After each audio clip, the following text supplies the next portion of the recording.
Shifting gears and new tonight, there's been an increase in hunters getting their deer hunting license this year compared to last year.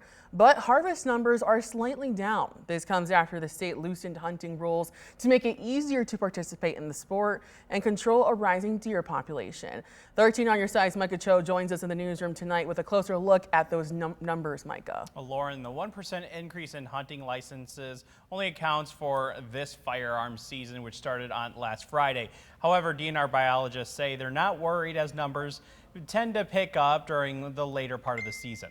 Well, last week's opening day of deer season saw warmer weather and not a lot of deer running around because of it. DNR deer specialist Chad Fedewa says they believe harvest numbers will go up as the season continues on.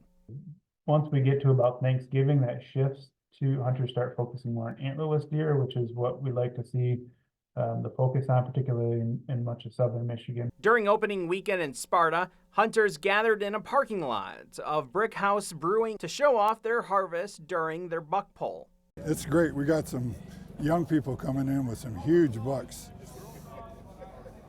In fact, the biggest one so far, I think, is a youth. The DNR has been encouraging hunters this year to target antlerless deer or does because of a surging population, calling the females, according to the DNR, will have the greatest impact when it comes to controlling the herd. The last several years, the total harvest has been about 55% antlered deer versus 45% antlerless deer. We'd like to see that more at a 50-50 or even more antlerless deer than antlered deer. So how are hunters faring in the woods and cornfields across the state? Well, Fedewa says harvest during firearms season is currently down 6% this time last year.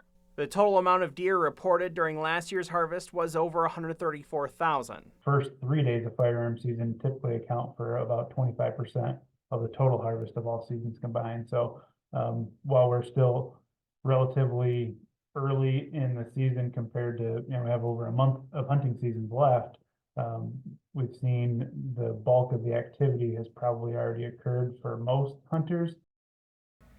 Now, this is the second year in which hunters are required to report any deer killed through the DNR's Harvest app. The requirement makes it easier for the DNR to track harvest herd numbers for the future of hunting. Lauren.